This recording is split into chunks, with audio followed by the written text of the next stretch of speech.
नमस्कारं सर्वेषां छात्राणां स्वागतम् अस्ति। अद्य वयं स्नातकद्वितीयवर्षस्य कक्षायाम् अभिज्ञानशाकुन्तलं पठिष्यामः। नमस्ते विद्यार्थियों, पिछले वीडियो में हमने अत्यंत महत्वपूर्ण श्लोक था जो उसे कर लिया था, जिसमें रथ के वेग के कारण रथ पर बैठकर किस प्रकार के दृश्य देखने को मिलते हैं, हमें कैसा अनुभव होता है, उसकी ओर संकेत किया गया था। अब आप देखिए, यहाँ पर छोटा सा गद्य है, उसके बाद अगले श्लोक की ओर अग्रसर होंगे। सूतः, हे सूत, राजा बोल रहे हैं क्योंकि उस श्लोक में राजा ही बोल रहे थे। सूतः पश्य पश्य एनम व्यापाद्यमानम शरसंधानम नाटयति। देखिए सारथी देखिए देखिए, हे सारथी देखो, इसका मरना बाण संधान का अभिनय करते हैं, बाण चढ़ाने का अभिनय करते हैं। ये यहाँ पर ये जो बात लिखी गई है, यहाँ पर ये उसमें लिखी गई है जिसे कहते हैं हम ब्रैकेट में लिखते हैं किसी चीज़ को। तो यहाँ पर सूतः पश्य एनम, हे सारथी जी पश्य एनम, इसे देखिए, किसको? व्यापाद्यमानम, मारे जाते हुए इस हिरण को देखिए। हे सारथी जी, मेरे द्वारा मारे जाते हुए इस हिरण को आप देखिए। शरसंधानम नाटयति, धनुष पर बाण चढ़ाने का अभिनय करते हैं। राजा धनुष पर बाण चढ़ाने का अभिनय करता है। यहाँ पर ये हो गया। अब किस प्रकार वर्णन करते हैं, तो यहाँ सबसे पहले जैसे ही वो बाण चढ़ाने का के लिए उद्यत होते हैं राजा, तो आवाज़ आती है नेपथ्य, पर्दे के पीछे से नेपथ्य, पर्दे के नेपथ्य से आवाज़ आ रही है। क्या आ रही है ध्वनि? भो भो राजन आश्रम मृगो अयम न हंतव्यो न हंतव्यः। हे राजन, नेपथ्य से आवाज आ रही है। भो भो राजन, हे राजन, हे राजन, अयम आश्रम मृगो, अयम आश्रम मृगो अस्ति, यह आश्रम का मृग है, यह आश्रम का हिरण है। न हंतव्यः न हंतव्यः भवता, आपके द्वारा इसे नहीं मारा जाना चाहिए, आपके द्वारा इसे नहीं मारा जाना चाहिए। अर्थात ये आश्रम का हिरण है, इसे मत मारो, इसे मत मारो, यह मारने योग्य नहीं है। यह ध्वनि कहाँ से आती है? यह ध्वनि नेपथ्य से आती है, पर्दे के पीछे से यह आवाज आती है। सूतः, सारथी जो है, आकर्ण्य अवलोक्य च, उसे आकर्ण्य सुनकर, अवलोक्य च और देखकर, सारथी देखकर और सारथी सुनकर और देखकर। हे आयुष्मन अस्य खलु ते बाणपथ वर्तिनः कृष्ण सारस्य अंतरे तपस्विनः उपस्थिताः। वो कह रहे हैं, हे, सबसे पहले तो ये कहा नेपथ्य में, सुनिए सुनिए राजन, आश्रम का यह हिरण है, मारने योग्य नहीं है, मारने योग्य नहीं है, ये आवाज आती है। इसके पश्चात जब सारथी उसको सुनता है तो उसमें ब्रैकेट में यहाँ लिखा सूतः आकर्ण्य अवलोक्य च, सारथी उसे सुनकर और देखकर। हे आयुष्मन, हे आदरणीय, हे चिरंजीवी, अस्य ते खलु बाण पथवर्तिनः, आपके इस बाण के रास्ते के बीच में और उस हिरण के बीच में, दोनों के बीच में क्या हो गया है? उपस्थिताः, उपस्थित हो गए हैं। कौन उपस्थित हो गए हैं? तपस्विनः उपस्थिताः, तपस्वी जन उपस्थित हो गए। हे राजन, हे चिरंजीवी, अस्य खलु ते बाणपथवर्तिनः, आपके बाणपथवर्तिनः, आपके इस बाण के रास्ते के बीच में, आपने जो बाण चलाया उस रास्ते, उसके रास्ते के वर्तिनः बीच में, कृष्ण सारस्य च अंतरे, कृष्ण सारस्यांतरे, और इस कृष्णसार मृग के बीच में आपके बाण, और आपने बाण चलाया किसके ऊपर? उस हिरण पर। तो आपके बाण के रास्ते में और उस हिरण के रास्ते में। उन दोनों के बीच में कौन आ गए हैं? कृष्ण सारे अंतरे तपस्विनः उपस्थिता, तपस्वी आ गए हैं, तपस्वी उपस्थित हो गए हैं। जब तपस्वी उपस्थित हो गए हैं, ये यहाँ पर कुछ शब्द आए हैं, उन शब्दों के बारे में ज़्यादा तो नहीं पर थोड़ा सा बता देता हूँ। देखिए, सबसे पहले यहाँ पर न हंतव्य का 2 बार प्रयोग हुआ है। न हंतव्य, न हंतव्य घबराहट में किया गया है। नहीं, मत मारो मत मारो, ऐसा 2 बार क्यों कहा गया? क्योंकि घबराहट के कारण ऐसा हुआ है। आश्रम के हिरण की हत्या, और वह भी मर्यादा रक्षक राजा के द्वारा, अनर्थ हो जाएगा, इसलिए ऐसा जिसको रोकने के लिए व्यग्रता दिखाई गई है, इसलिए 2 बार कहा मत मारो मत मारो। नहीं, मारने योग्य नहीं है, मारने योग्य नहीं है। आश्रम वासी की पुकार की अधिक संभावना है। अच्छा, दूसरा शब्द यहाँ पर आया भो। भो, भो का प्रयोग भी यहाँ पर 2 बार हुआ है। ये भो शब्द का प्रयोग क्यों हुआ है, तो यहाँ पर ये बता देते हैं। यह उद्वेग दूर से पुकारने में बहुत स्वाभाविक ये शब्द है, उद्वेग को प्रकट करता। भो का प्रयोग भी 2 बार हुआ है। यह उद्वेग और दूर से पुकारने के में बहुत स्वाभाविक है। भो का अपभ्रंश रूप होता है हमारे यहाँ हो। क्या है? भो को क्या हम बोलते हैं? हो है। ये हो है, ग्रामीणों के द्वारा हो शब्द का प्रयोग आज भी किया जाता है, द्वारा अब भी इस्तेमाल किया जा रहा है इस शब्द का प्रयोग आज भी। और हिंदी में इसका प्रयोग हिंदी में भी देखा जाता है। अनुवाद, कई बार हम ये कहते हैं भो, भो का मतलब हिंदी में कहते हैं सुनत हो जी, या हे सुनो आदि शब्दों का प्रयोग हम हिंदी में भी करते हैं। वही भो का आशय देता है, किया जा सकता है यहाँ पर, इसलिए भो शब्द का प्रयोग किया गया है। हंतव्य का मतलब है नहीं, मारने योग्य नहीं है। न हंतव्य, मारने योग्य नहीं। हंतव्य, हन धातु और तव्यत प्रत्यय। आश्रम से मृग, आश्रम का मृग है यह, आश्रम का हिरण है। ठीक है, अब यहाँ पर आपके बीच में तपस्वी उपस्थित हो गए हैं, तो यहाँ पर कुछ गद्य फिर आ रहा। ससंभ्रमम, राजा ससंभ्रमम, राजा घबराहट के साथ, ससंभ्रमम संभ्रमेन सहितम, राजा क्या कह रहा है? तेन ही प्रगृह्यताम वाजिन, तो भाई घोड़ों को रोक दो। राजा गड़बड़ी के साथ, तेन ही, तो इस कारण से प्रगृह्यताम वाजिन, आप घोड़ों को प्रगृह्यताम रोक दीजिए, वाजिन घोड़ों को।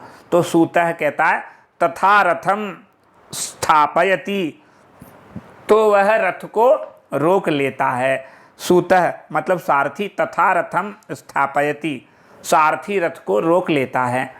ततः प्रविश्यत्यात्मना तृतीयो वैखानसः, इसके पश्चात अपने साथ तीनों तपस्वियों का प्रवेश होता है। ततः इसके पश्चात प्रविशति प्रवेश करता, आत्मना अपने साथ, तृतीय 2 लोगों को लेकर, यानी 3 लोग, वैखानस तपस्वी प्रवेश करता है। तो वैखानस क्या कहता है? वैखानस हस्तम उद्यम्य हाथ उठाकर, हस्तम उद्यम्य क्या कहता है? राजन राजन, हे राजन, आश्रम मृगो अयम न हंतव्य, आश्रम मृगो अयम न हंतव्य, न हंतव्य, हे राजन, यह आश्रम का मृग है, इसे यह मारने योग्य नहीं है। तो ससंभ्रमम, राजा जो है घबराहट के साथ कहता है तो घोड़ों को रोक दो। तो यहाँ पर वो घोड़ों को रोक देते हैं तपस्वी या सारथी जी अच्छा रथ को रोक देता है, और रोक देने के पश्चात तो ये यथा आज्ञापयति ऐसा कहकर वो रोक देते हैं। लेकिन यहाँ पर जो फिर उसके पश्चात एक तपस्वी जो होते हैं वो आते हैं, तपस्वी आते हैं और क्या कहते हैं? वापस वही कथन कहते हैं वो कि घोड़ों को जो है रोक दो, और ये है इनको नहीं मारना चाहिए। न हंतव्य मृग, आश्रम मृगो अयम, यह आश्रम का मृग है। न हंतव्य, न हंतव्य, नहीं मारना चाहिए, नहीं मारना चाहिए। तो अब यहाँ पर एक गद्य के पश्चात वो श्लोक में कहते हैं न खलु बाणः, न खलु बाणः सन्निपात्यो अयमस्मिन् मृदुनि मृग शरीरे पुष्पराशा विवाग्नि क्व बत हरिण कानाम जीवितम चाति लोल क्व च निशित निपाता वज्रसारा शरास्ते। देखिए यहाँ पर ये श्लोक न खलु बाणः सन्निपात्यो अयम अस्मिन् मृदुनि मृग शरीरे। देखिए ये कह रहे हैं न खलु नहीं बाणः सन्निपात्यो अयम अस्मिन् मृदुनि मृग शरीरे। इस कोमल शरीर वाले हिरण पर बाण नहीं चलाना चाहिए। पुष्पराशाविवाग्नि, क्योंकि अगर आप इस पे बाण चलाएंगे तो ऐसा होगा मानो फूलों के ढेर पर अग्नि प्रज्वलित कर दी गई हो। पुष्पराशौ इव अग्नि, पुष्पराशाविव अग्नि।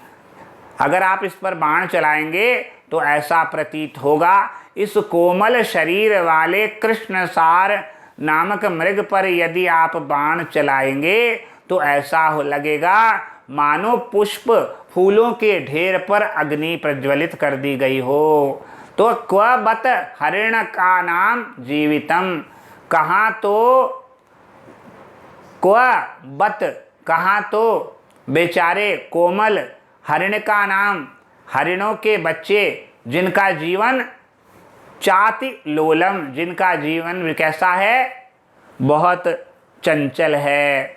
और क्वच निशित निपाता वज्रस्वारास्ते, और कहाँ तुम्हारे निशित यानी निशित निपाता, बहुत तीव्र, निशित मतलब तीव्र, निपाता चलाए गए, वज्रसारा वज्र के समान, शरास्ते तुम्हारे वज्र के समान कठोर बाण। कहाँ तो कोमल शरीर वाले ये हिरण, और कहाँ तो तुम्हारे इतने वज्र के समान कठोर पैने और नुकीले बाण।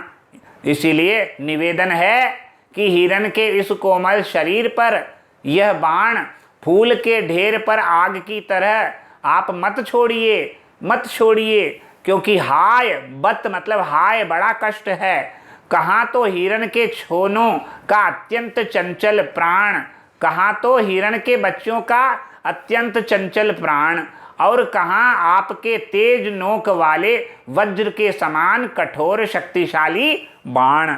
यहाँ पर ये बताना चाहते हैं मृदुनि अस्मिन मृग शरीरे, इस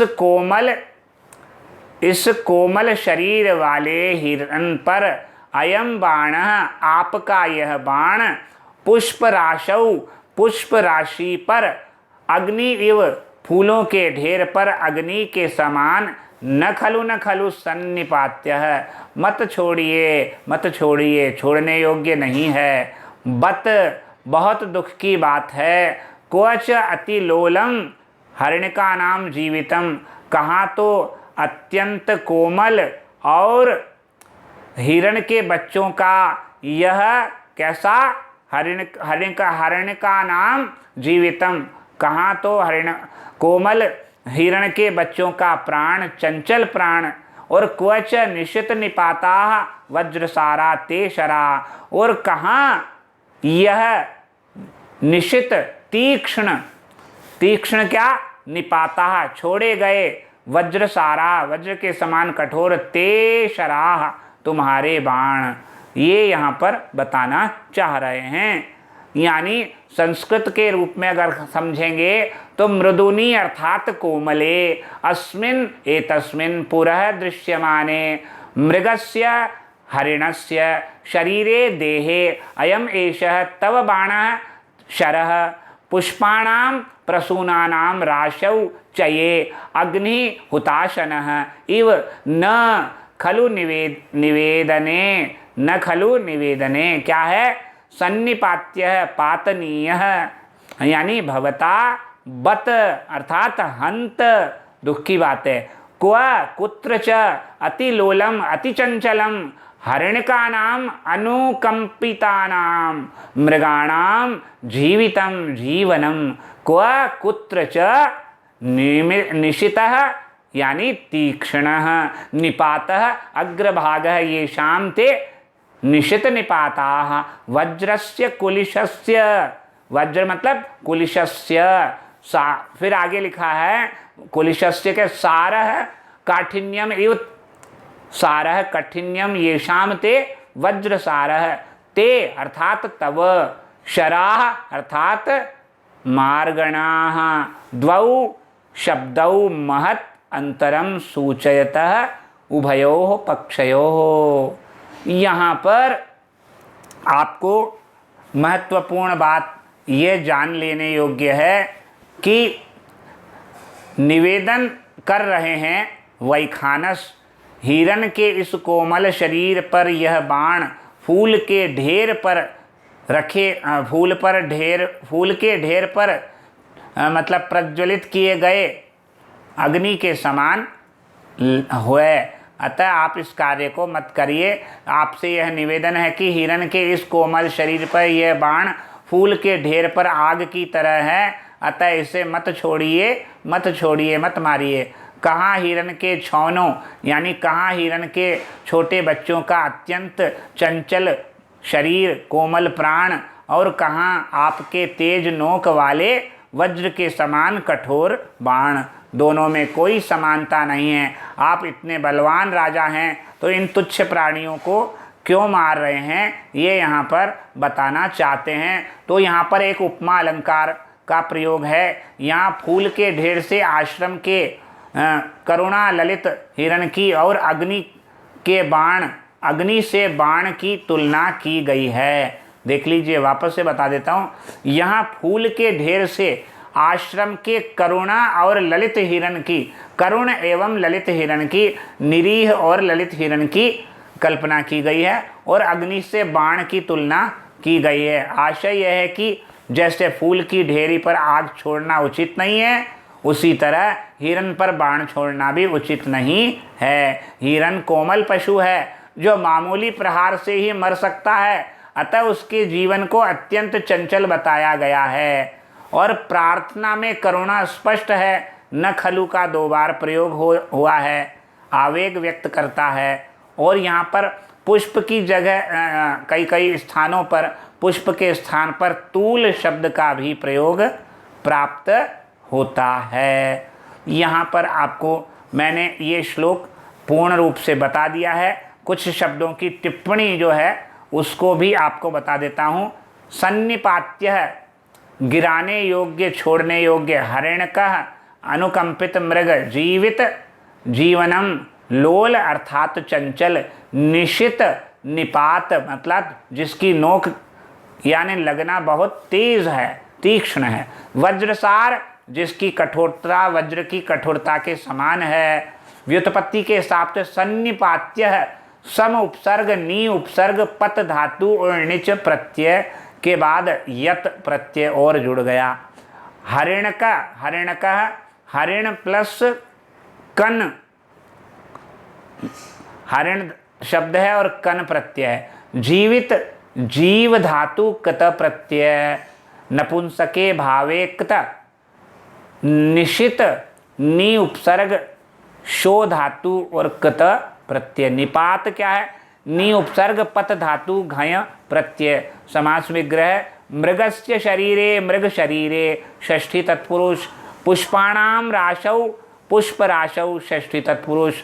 निशितः निपाताः येषां ते निशित निपाताः बहुव्रीहि।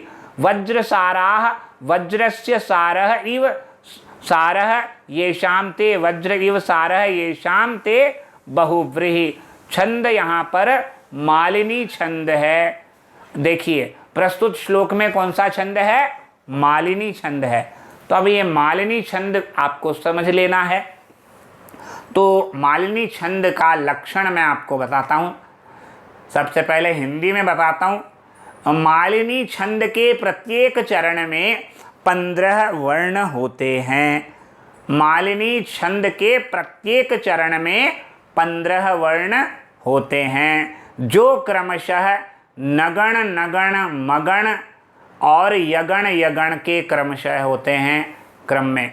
देखिए नगण नगण और मगण कितने हो गए 9 और अंत में यगण यगण 2 यगण। तात्पर्य क्या है? प्रारंभ में 2 नगण, उसके पश्चात 1 मगण और अंत में 2 यगण हो गए। नगण नगण मगण 9 और फिर यगण 12 फिर यगण 15 हो गए। और फिर यहाँ पर यति कहाँ पर होती है? तो यति के लिए यहाँ पर बताया गया है कि यति कहाँ पर होती है? 8 एवं 7 वर्णों पर यति होती है। पहले 8 वर्णों के बाद होगी तो 8 हो गई, फिर दूसरे 7 वर्णों के बाद होगी, 8 और 7 हो गए ना 15। तो इस प्रकार ये यति होती है। यति का मतलब होता है विराम, रुकना है। उपमा अलंकार है, मैंने आपको पहले ही बताया है, मतलब उपमा अलंकार है। और एक अलंकार और है, विषम अलंकार भी इसमें घटित हो रहा है। वापस से इसका लक्षण बता देता हूँ आपको मालिनी का। न न म य युतेयम मालिनी भोगी लोकैः। वापस न न म य युतेयम मालिनी भोगी लोकैः। भोगी लोकैः, भोगी मतलब वस्तु यानी 8, लोकैः मतलब लोक होते हैं 7, मतलब 8 और 7 मात्रा पर, 8 और 7 वर्णों पर बार बार मात्रा आ रहा है क्योंकि मात्रिक छंद अलग होते हैं और वर्णिक छंद, ये वर्णिक छंद चल रहे हैं। तो यहाँ पर वर्णात्मक छंद है। तो न न म य युतेयम नगण नगण मगण, नगण नगण मगण यगण यगण के क्रम से 15 वर्ण।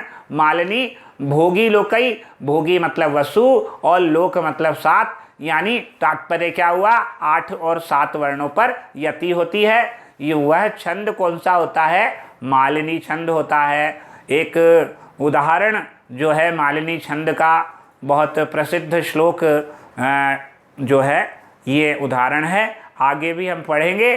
तो यहाँ पर यहीं पर विराम देते हैं इस वीडियो को। इसमें अलंकार ध्यान रखिएगा, उपमा अलंकार है और एक विषम अलंकार है, क्योंकि विरोध सूचित हो रहा है। तो यहाँ पर विराम देते हैं।